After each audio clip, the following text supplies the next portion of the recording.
Vamos então, queridos, abrir as nossas Bíblias lá no livro de Apocalipse, capítulo de número 2, nós vamos ler a partir do verso de número 12. Hoje nós vamos estudar sobre a igreja de Pérgamo, um chamado à coerência e à prática.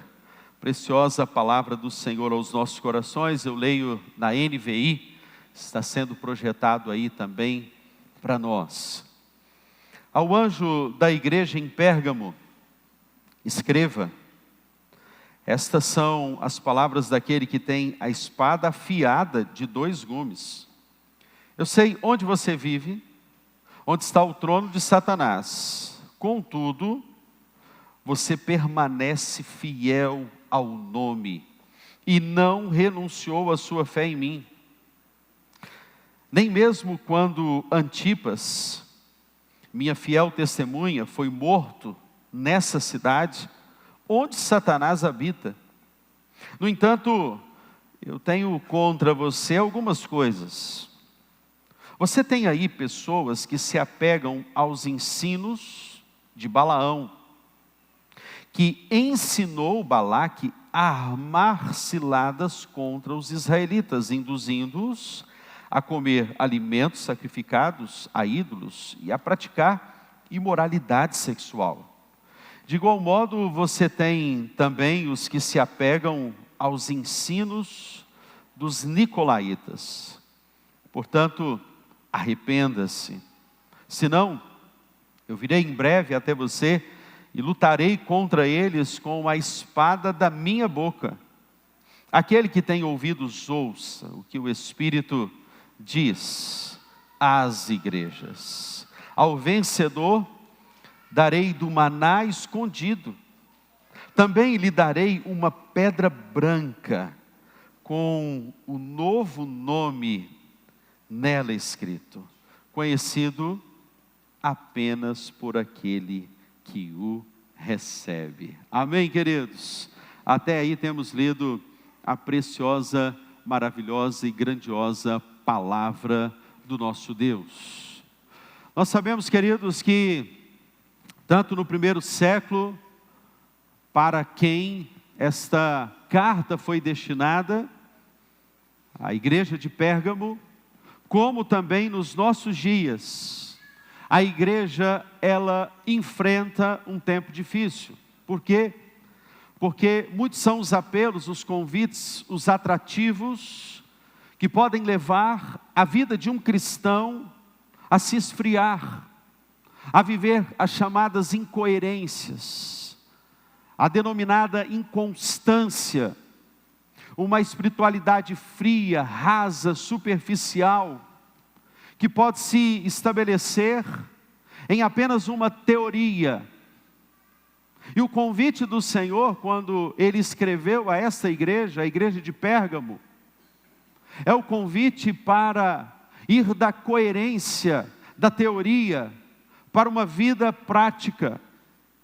Porque, afinal de contas, queridos, quando nós nos reunimos em célula, o nosso DNA como uma igreja celular, uma igreja familiar, uma igreja acolhedora, você que ainda não está em célula, eu quero te encorajar, meu irmão, a ter pessoas, mãos,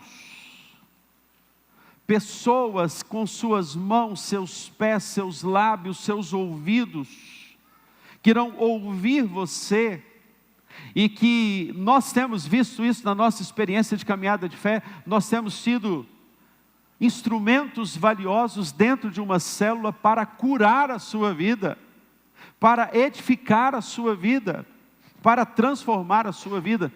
Mas quando nos reunimos, quer seja em célula, quer seja no coletivo, o propósito final, último, é que a sua vida seja verdadeiramente mudada, transformada, e você saia do lugar da inércia, e comece a ter movimentos práticos, atitudes práticas, que se assemelham a Cristo Jesus. Como Paulo vai dizer, que todos nós com o rosto desvendado, a imagem de Cristo, somos transformados de glória em glória.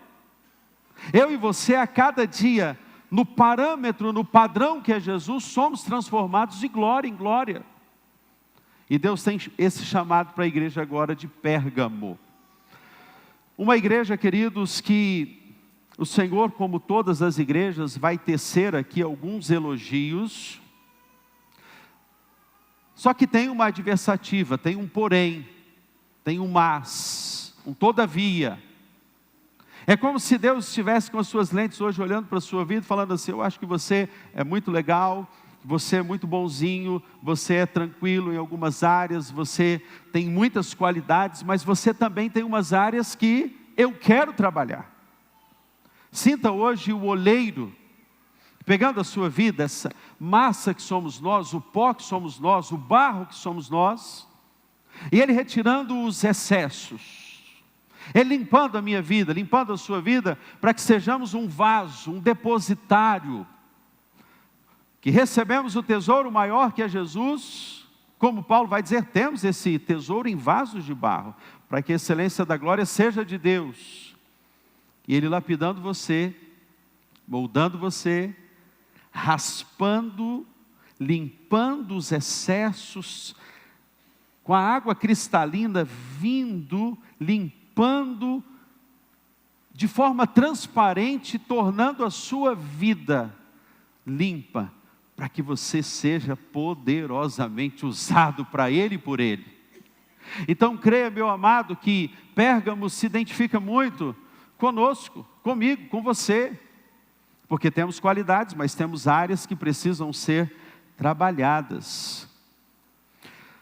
Alguns anos atrás, foi escrito um artigo pela Ultimato, falando do escândalo do movimento evangélico, em que, nesse artigo, foi dito sobre quem somos e quem Deus nos chama a ser. Claro que contrastado com o ensino bíblico.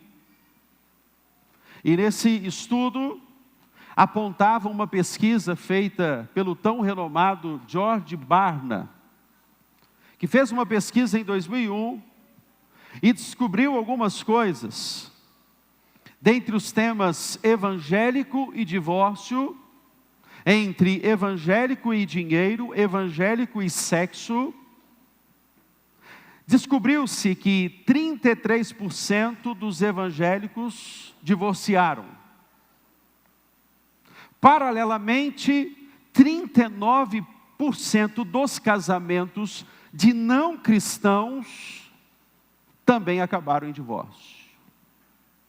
Essa pesquisa vai mais adiante, porque se descobriu também sobre a chamada e denominada desobediência sexual, quando em 1993 nos Estados Unidos surgiu com a campanha Quem Ama Espera. 11 anos depois, se fez uma pesquisa com a maioria daqueles adolescentes que haviam participado da campanha Quem Ama Espera, e eu, no ano de 1996, aqui no Brasil, na cidade de Governador Valadares, eu fiz essa campanha Quem Ama Espera. A campanha Quem Ama Espera foi uma campanha que o Brasil inteiro e muitos lugares do mundo participaram, para que os adolescentes se mantivessem puros até o casamento. E nessa pesquisa se descobriu, anos depois, 11 anos depois, que 73% daqueles jovens adolescentes que haviam feito o pacto e o compromisso de manterem as suas vidas separadas até o casamento, haviam tido uma primeira experiência sexual antes do casamento. E quando eu começo a tecer e a estudar e ver sobre isso, comparado àquilo que o Senhor encontrou na igreja de Pérgamo, e é claro, aplicando aos nossos dias, a minha vida, a nossa vida enquanto igreja, somos então, queridos, exortados e desafiados a que tipo de cristão eu sou, que tipo de cristão você é, coerente com a teoria e a prática. Por isso que eu quero te desafiar a, junto comigo, nessa manhã, estudarmos as palavras tão lindas que são uma carta de amor para uma igreja que o Senhor ama, como a igreja de Pérgamo o Senhor ama, e imagine agora o Senhor escrevendo essa carta para a PIBJC. Alguns detalhes muito interessantes, porque novamente aparece aqui, como nos demais textos de todas as 7 cartas, aparece aqui no verso de número 12, ao anjo. É como se Deus estivesse dizendo assim, ao anjo, ao pastor, ao líder, aquele que tem a instrumentalidade nas minhas mãos para coordenar o rebanho, para levar o rebanho para perto de mim. Você é escolhido. E é exatamente assim que todas as vezes um pastor, ele precisa se sentir. Você é um escolhido. Todas as vezes que o inimigo, por vezes, tenta lançar no coração do homem, mesmo aquele que está numa plataforma pregando, usando a palavra como uma ferramenta para aplicar aos corações, é assim que nós precisamos nos sentir, como anjos escolhidos do Senhor. E por vezes o inimigo tentou me dizer, e tentou dizer a alguns pastores, alguns vocacionados aqui, você não é capaz, você não pode, mas aí o Senhor confia a este escolhido.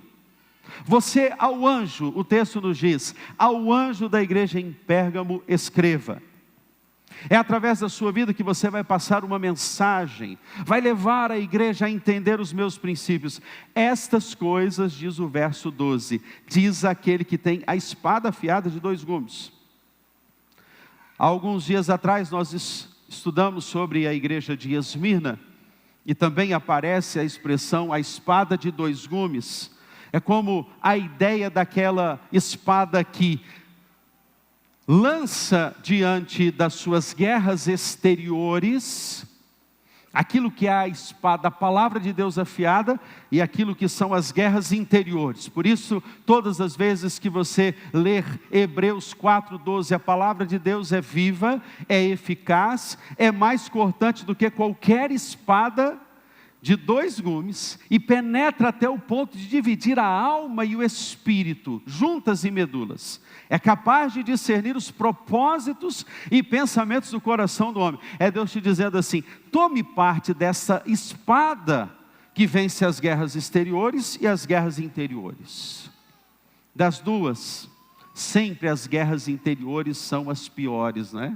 Porque são as guerras das emoções. São as guerras onde você luta consigo mesmo, onde você sofre a rejeição, a acusação, onde você está no pecado, ali na mente, no coração, na intenção, e você está naquela guerra dentro de si. A espada dentro de você vai promover uma vitória. Louvado seja o nome do Senhor, porque Ele tem a espada de 2 gumes. Ele está te dando autoridade nessa manhã para vencer as guerras exteriores, mas para vencer também essas guerras interiores do seu coração.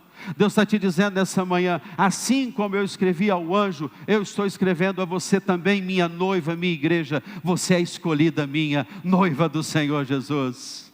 Precisamos nos imbuir da autoridade que o Senhor nos dá por Ele, para Ele, porque é por misericórdia dEle. E o texto diz assim, essa espada é afiada. E o verso 13 diz, eu conheço o lugar onde você mora. Eu sei onde você vive. Vamos ver algumas características dessa igreja. Interessante, quando a gente olha para o mapa destas igrejas, nós estamos vendo ali, Éfeso e Esmirna, elas estão na ponta. Nós falamos sobre igrejas portuárias, igrejas que estavam em regiões cosmopolitas, uma região muito estratégica para o mercado daquela época. Falamos da mirra de Esmirna, né? E a única cidade existente das 7 cidades do Apocalipse e igrejas foi Esmir. Hoje atual na Turquia, Esmir, mas Esmirna foi a única igreja que permaneceu até os dias de hoje. Pérgamo está lá mais afastado um pouco, perto da costa, Mas Pérgamo tinha algumas características, porque Pérgamo era uma cidade estratégica, uma cidade grandiosa. Algumas características o Senhor vai requerer um posicionamento, então, em primeiro lugar, dessa igreja. Mas ela era uma cidade grandiosa, suntuosa, e ela tinha um passado glorioso. Por quê? Em Pérgamo, lá estava e foi denominada a maior cidade da Ásia Menor. Ela foi reconhecida como, de todas as cidades, a maior cidade da Ásia Menor. Tal a importância de ter uma igreja estratégica ali. É como se o Senhor estivesse olhando e falando assim: eu quero uma PIB-JC, num lugar grandioso, num lugar estratégico, porque através dessa igreja, eu vou enviar missionários para todos os lugares do mundo. Você pode dizer amém? Através dessa igreja, eu vou capacitar muitos líderes, para que muitas casas chegue o Evangelho de Cristo Jesus através destes líderes, através dessas células. Uma cidade estratégica era Pérgamo, assim como a PIB-JC é uma igreja estratégica. E Jesus está escrevendo para essa igreja em particular. Ela se destacou quando em 323 a.C., Alexandre o Grande, ele morreu.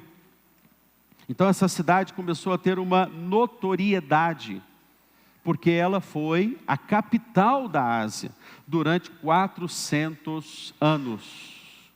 Ela alcançou a sua supremacia, ela cresceu, teve a sua expansão, e o Senhor Jesus está falando: eu conheço onde você vive.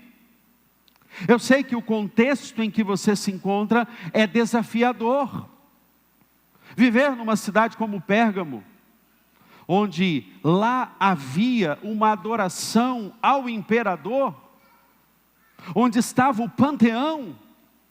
Imagine, queridos, cultos eram ali realizados com sacrifícios de adoração a outros deuses, ao imperador, até então César na época. Eles eram obrigados, os cristãos eram obrigados, em praça pública, levados a isto. Aqueles que não se submetiam, morriam, eram levados a dizer: César é o Senhor, Curios César, Ele é o Senhor. Imagine, queridos, o conflito, a perseguição. Você sair com a sua família para ir adorar junto à igreja, e o Império Romano, grego-romano, naquela época, com a sua fúria contra a sua própria família. O que esses cristãos estavam enfrentando não era brincadeira. E o Senhor estava dizendo: eu conheço o lugar que você vive, que é o lugar onde está o trono de Satanás. Perversidão, imoralidade sexual, desvios, pessoas tentando assediar, pessoas sendo levadas com a imoralidade sexual, porque essa foi uma prática daqueles dias, e o texto vai nos dizer sobre essa imoralidade sexual. Haviam prostitutas culticas que tentavam seduzir os crentes. Eu pergunto para você nessa manhã, queridos: será que nós estamos vivendo um tempo diferente do que Pérgamo vivia?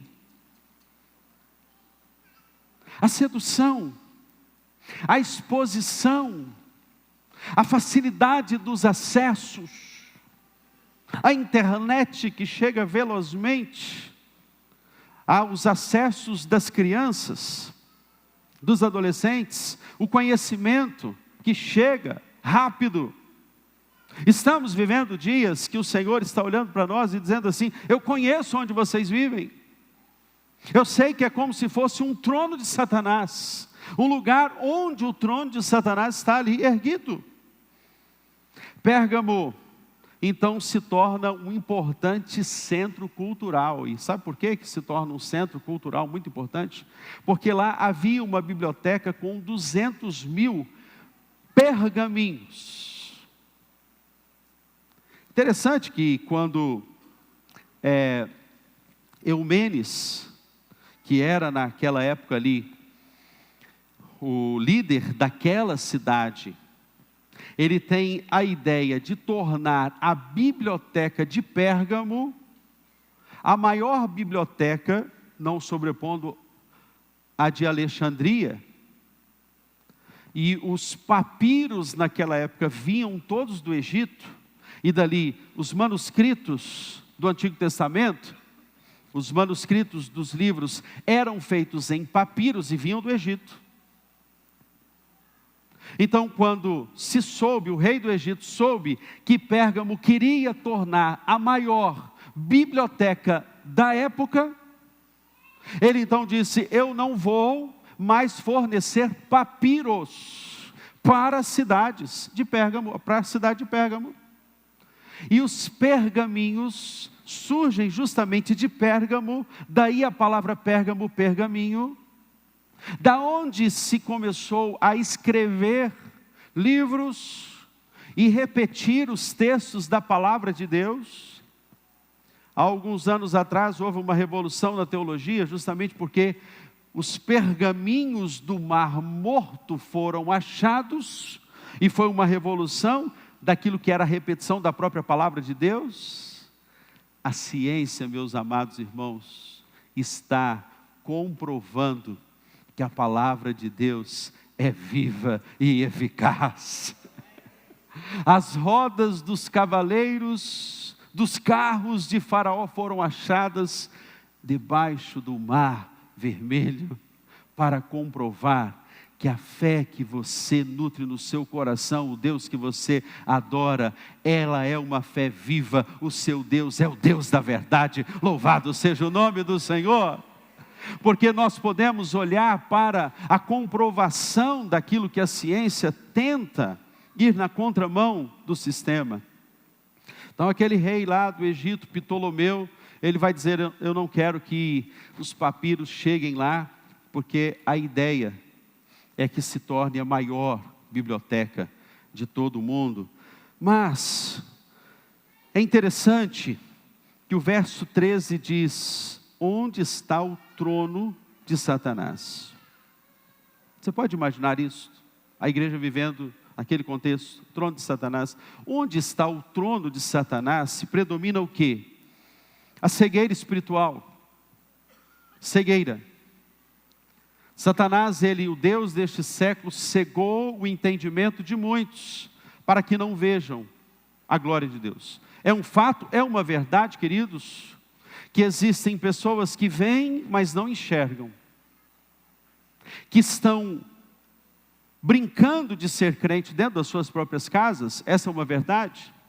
A palavra de Deus não é lida dentro das casas.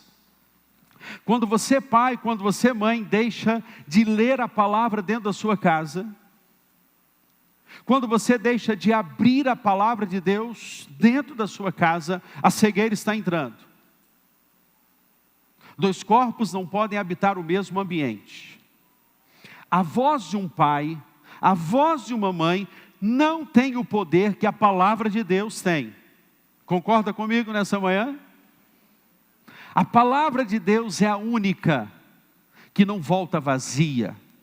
Então, quando você, mesmo que timidamente, diz lá na sua casa: filho, antes de você ir para a escola, eu quero aqui abrir um texto da Bíblia e dar uma palavra ao seu coração. Está aí, nós estamos no mês do crescendo a palavra, crescendo na palavra. Por que não? Está aí um dever de casa para toda a PIBJC, louvado seja o nome do Senhor. Isso não foi criado antes, veio agora pelo Espírito Santo aos nossos corações. Eu quero ver as mulheres de Deus na PIBJC e os homens de Deus, antes dos filhos irem para o colégio, para a escola, abrindo a Bíblia e dizendo assim: filho, eu tenho uma palavra de Deus para o seu coração aqui.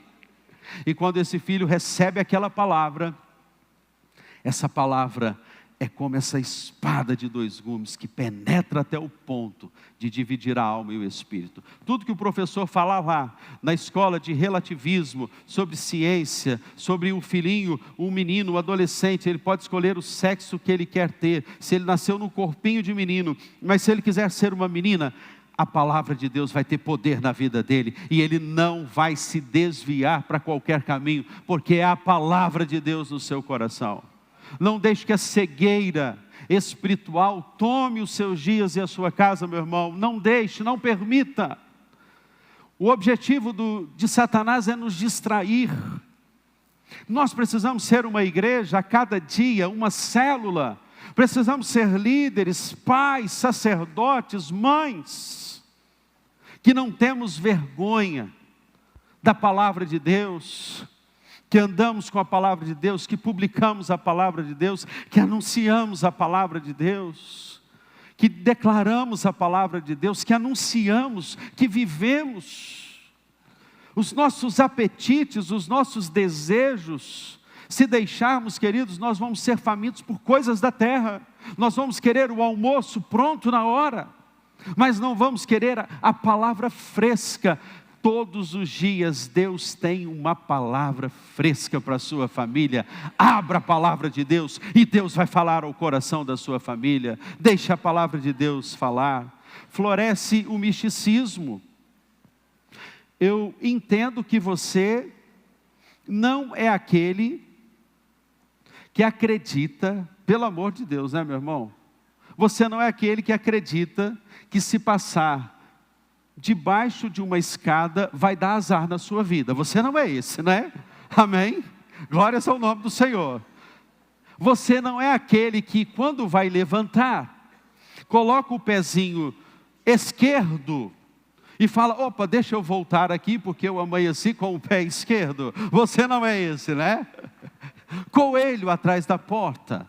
É aquele que sente a coceirinha na mão e diz assim: está chegando dinheiro aqui. A minha sogra tinha isso. Quando alguém falava com ela assim, e mexeu com a sogra, mexeu com a menina, mexeu com a moça. A minha sogra, ela falava assim, alguém falava com ela assim: sonhei com barata. Ela olhava assim, com aquele olhar de sabedoria. Isso antes, né, de entregar a vida para Jesus, é claro. Ela falava: barata é falsidade. A pessoa chegava para ela e falava assim: sonhei com cobra. Cobra é traição. Repreenda isto. Então nós temos que entender, até tem a história, acho que eu já contei aqui, eu não sei, mas se eu contei, vou contar de novo, que tem a ver. A Kelly e a minha sogra estavam em Belo Horizonte, e a Kelly ia fazer uma prova lá, e a minha sogra viu uma igreja à frente e falou assim: filha, está tendo oração naquela igreja, vamos lá? Era um dia antes da prova. E aí a Kelly falou: vamos. Quando chegaram lá, tinha um corredor de oração. O pastor viu que era um perfume novo, alguém novo chegando na igreja, uma senhora, uma jovem. E o pastor de lá da frente falou assim: ei senhora, olhou para minha sogra, eis que vejo uma seta no seu braço. E a minha sogra falou: Ave Maria. O misticismo é acharmos que qualquer coisa dessa terra pode ser colocada no lugar de Deus. Olha, aí tem o trono de Satanás, mas aquele que conhece onde você vive, aí o Filho de Deus, o Senhor, aquele que conhece todas as coisas, aquele que é o primeiro, aquele que é o último, aquele que é o Senhor, que foi morto, mas vive para todos sempre, Ele está te dizendo: eu conheço o lugar onde você está, mas eu vou erguer um trono para a glória do meu nome nessa cidade. Nós temos que combater. Floresce também o paganismo, queridos, se propaga o paganismo. Tantas pessoas que acreditam em coisas que não é o Senhor. A mentira religiosa cresce. A mentira, por exemplo, de que você tem um Deus que é mau, um Deus que é castigador. Eu não tenho essa visão acerca de Deus, não. Sabe por quê? Eu estou bem resolvido com o Deus que me ama. Quando me acontecem coisas da vida, percalços, lutas, tribulações, eu não espero nada dessa vida, não. A minha vida está alicerçada com o Senhor Jesus. Eu estou aqui de passagem, sou um peregrino aqui nessa terra. A minha verdadeira vida está na glória celestial. Eu não espero nada dessa matéria. Eu não acho que tem mal olhado, que tem olhar de inveja. Eu não acho nada disso. Sabe por quê? O autor e consumador da minha fé já me comprou com o precioso sangue. Ele já deu o melhor para a minha vida. Eu não preciso ficar com as minhas cismas e o meu medo. Mas lá na cidade também de Pérgamo, tinha lá o que denominaram como o cajado de Esculápio, que em latim, Asculapos, em grego, Asclépios, que na mitologia grega e na romana é chamado o deus da medicina. Imagina, queridos, todas as pessoas afluindo para a cidade de Pérgamo, indo para lá porque lá tinha um deus, chamado o Deus que cura.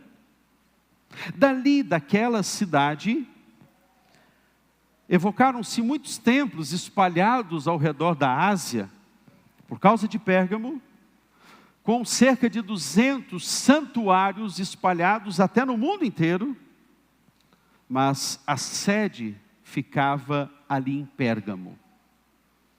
Então, Galeno, para os médicos que estão aqui, Galeno, o chamado pai da anatomia, era de Pérgamo.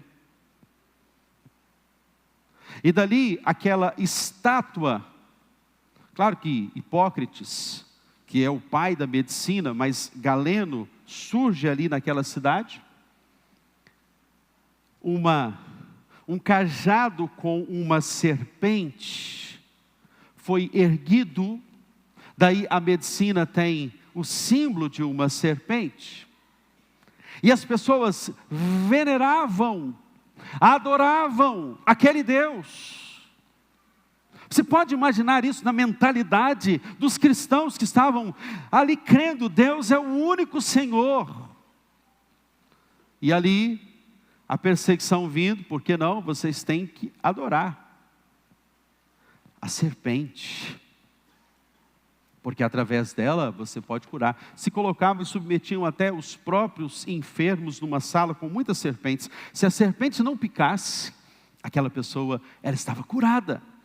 Mitologia, crenças falsas. Pérgamo estava nesse momento, ali está o trono de Satanás.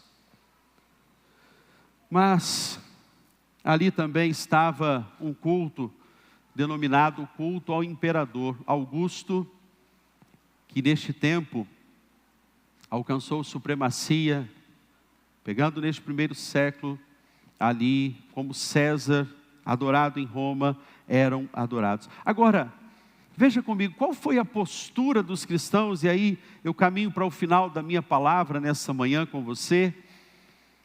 Qual foi a postura dos cristãos daquela época? A primeira verdade que eu quero pensar é que eles se posicionaram diante das ameaças externas. O texto vai nos dizer, queridos, que eu conheço o lugar onde você mora e eu sei que você conserva o meu nome e não negou a fé. Veja comigo o verso número 13. E aí, aparece um personagem aqui, que foi líder lá, chamado Antipas. A história vai dizer que Antipas, ele foi colocado dentro de um touro de bronze, e queimaram ali, deixaram aquele homem, o pastor, o líder da igreja, dentro daquele touro, e ferveram em chamas com aquele bronze, até que o cadáver fosse tirado, morto. E eu fico imaginando uma igreja que viu e presenciou tudo isso,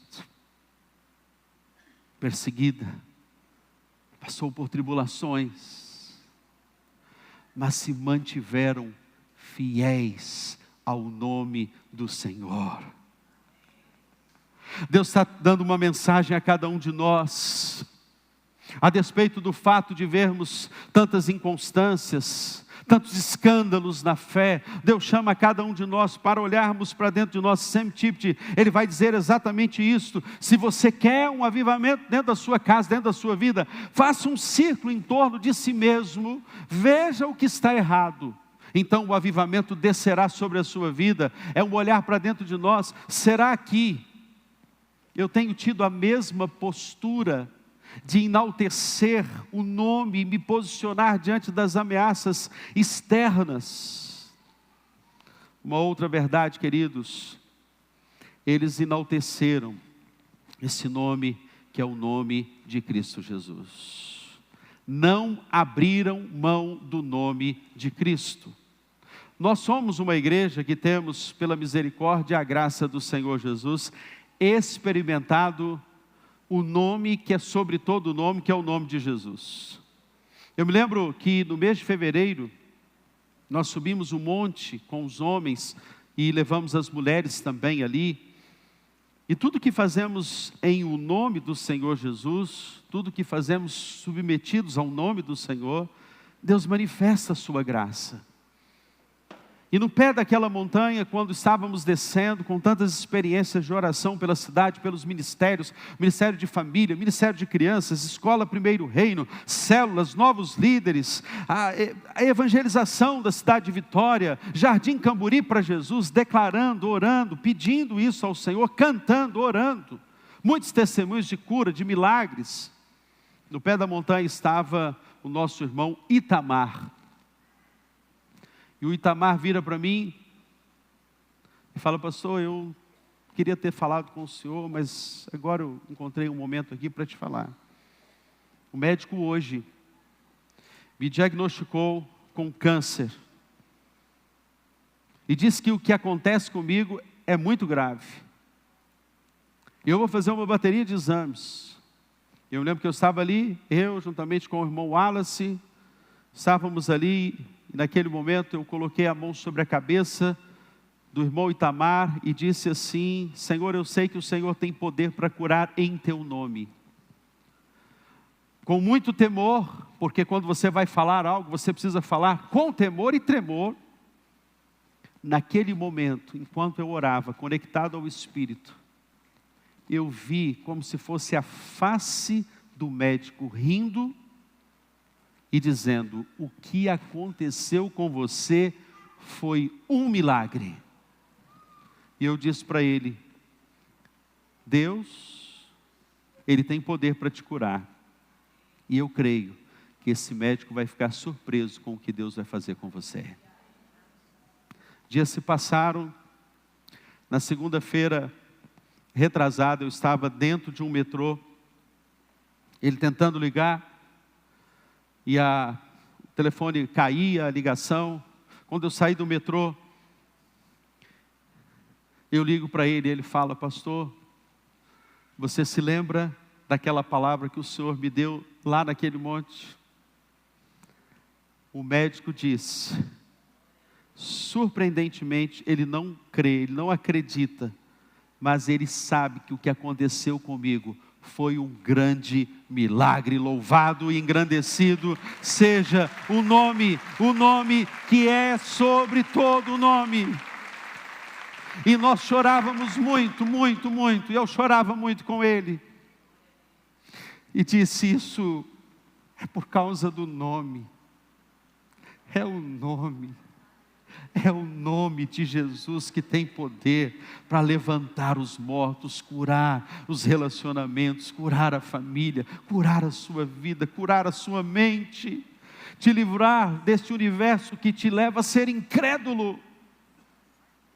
Eu gosto muito daquela expressão de Jesus para o paralítico de Betesda, quando Jesus diz para ele assim: você quer ser curado? E eu descobri que no original, o verdadeiro sentido é: depois de tudo que você passou, você ainda tem fé para continuar crendo?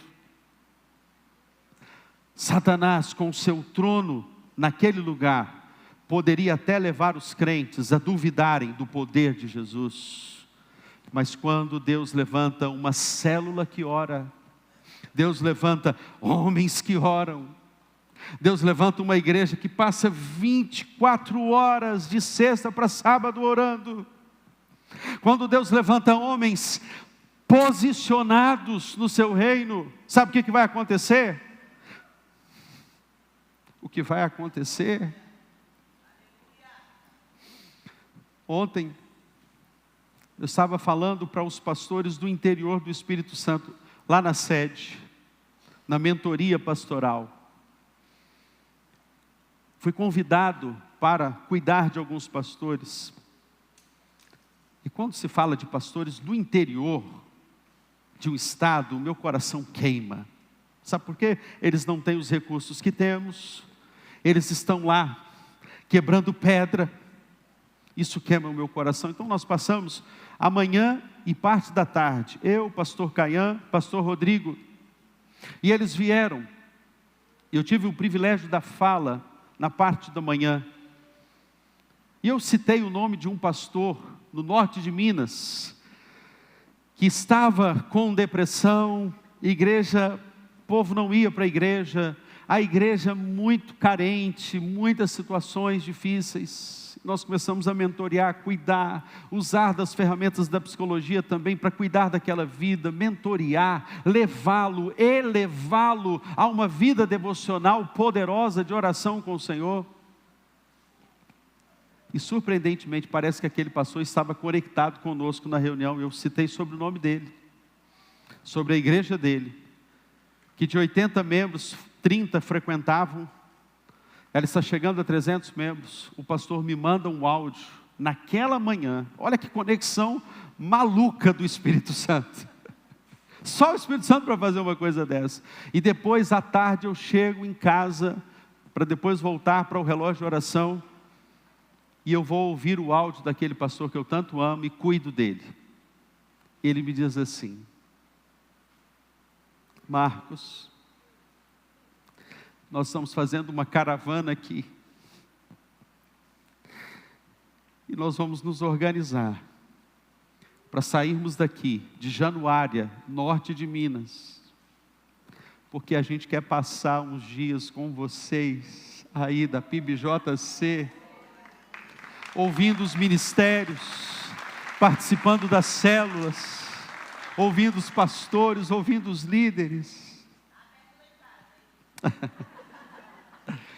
Tudo isso é por causa do nome do Senhor. Vocês também não fugiram em meio ao sofrimento.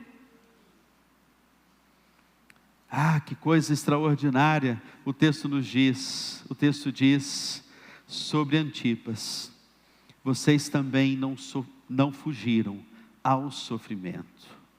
Mas por que o Senhor tem uma adversativa?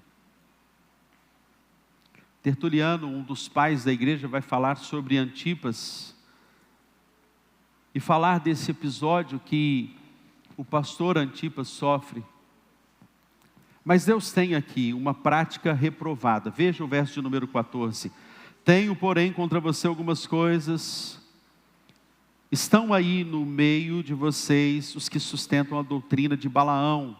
Lembra de Balaão e Balaque? Você associa esse texto a Números 22 a 25.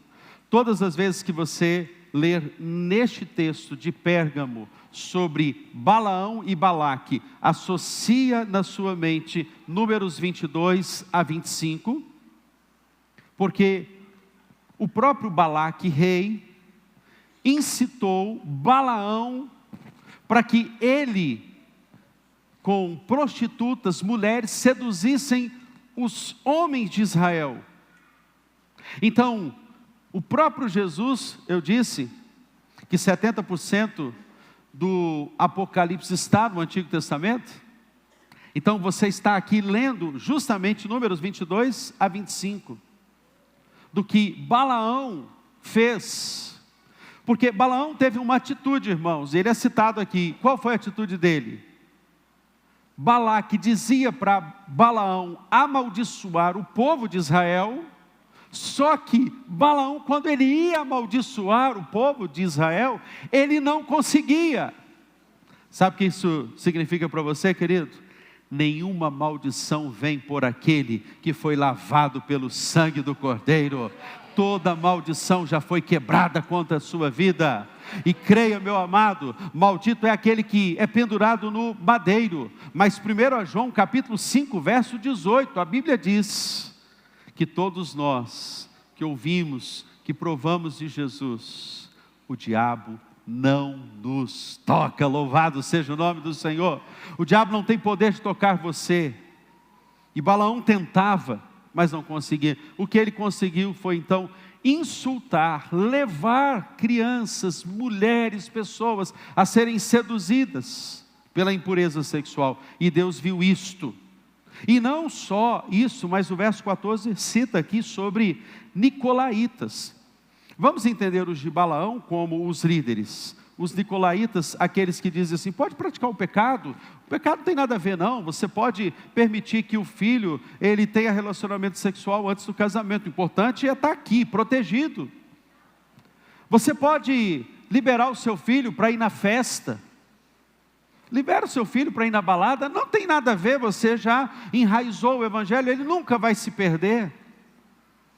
Eu me lembro de uma festa na cidade de Aimorés, por aniversário da cidade, e viria o J Quest.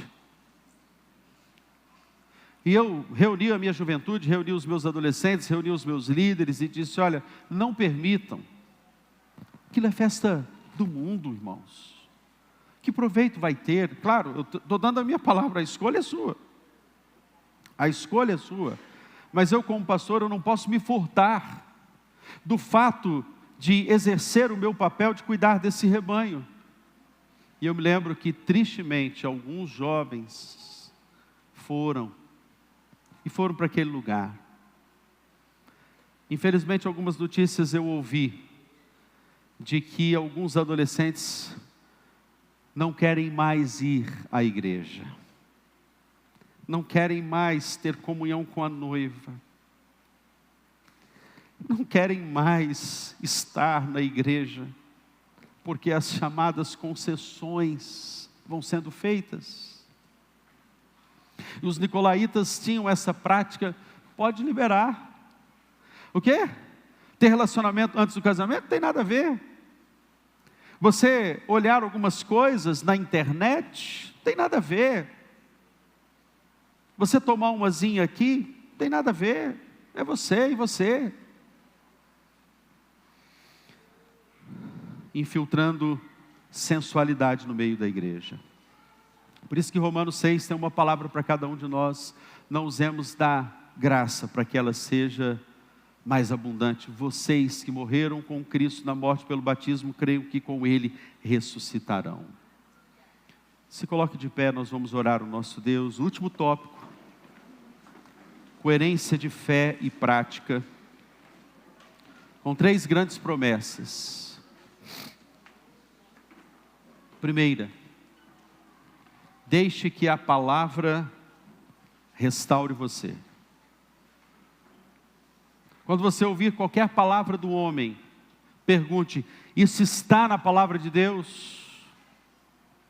Todos os maus caminhos, isso é palavra de Deus? Filtre, tenha algo que vai embasar a sua vida, é a palavra de Deus, meu irmão, é a palavra.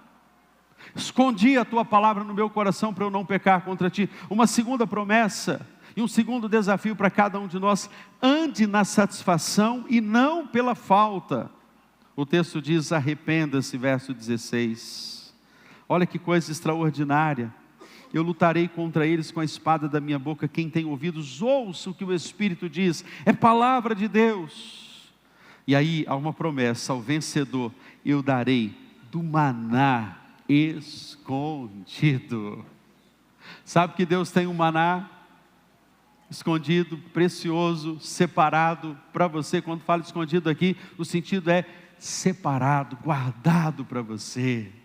Ele te alimenta, Ele te satisfaz. Você não é aquele que vai se satisfazer em coisas da terra. A sua satisfação não está em pecados efêmeros, em se deitar com uma mulher. O seu prazer não está no dinheiro, nos recursos, nas coisas dessa terra. A única coisa que vai satisfazer essa alma que tem um buraco, que tem um vazio, a única coisa que vai trazer plena satisfação é a palavra de Deus ao seu coração. A terceira, abandone os altares da imoralidade. A Bíblia diz: também lhe darei uma pedrinha. Eu acho fantástico e carinhoso Jesus escrevendo essa carta e falando assim: eu tenho uma pedrinha branca. É uma garantia que o seu nome está escrito no livro da vida, e só pode receber aquele que recebeu Jesus. Feche os seus olhos, vamos orar ao nosso Deus. Pai, nessa manhã tão abençoada, manhã de nos submetermos à palavra que cura, palavra que transforma, que é lâmpada para os nossos pés, é luz para os nossos caminhos. Ajude cada pai, cada mãe, cada filho, cada servo a caminhar contigo, a andar contigo, a viver contigo, Pai. Muitos são os apelos a cada um de nós, as nossas ovelhas. O diabo não tem outro propósito a não ser roubar a alegria, ser um ladrão da alegria. Não tem outro propósito a não ser matar os sonhos, os projetos, matar, ó Pai, o potencial que cada um tem de ser um ganhador de almas, de ser um líder, um professor, um edificador de vidas. Ele não tem outro propósito a não ser destruir os sonhos que Tu tens para nós. Mas nós repreendemos toda a fúria de Satanás contra as minhas ovelhas aqui nessa manhã, Senhor. Eu declaro que as casas das minhas ovelhas serão verdadeiros tronos de adoração ao Rei dos Reis, e que viveremos em santidade, em pureza, viveremos, ó Pai, em intimidade com a palavra. Não teremos do que nos envergonhar, mas iremos manejar bem a palavra da verdade, Senhor. Cura, santifica e restaura nesta manhã essas casas e nos aperfeiçoe, meu Pai. Abba, Pai, Paizinho querido, só o Senhor pode fazer uma obra assim, ó Deus, e trazer o avivamento verdadeiro, Senhor. Pedimos isto por misericórdia e por graça, porque Teu é o poder, Tua é a glória para todos sempre.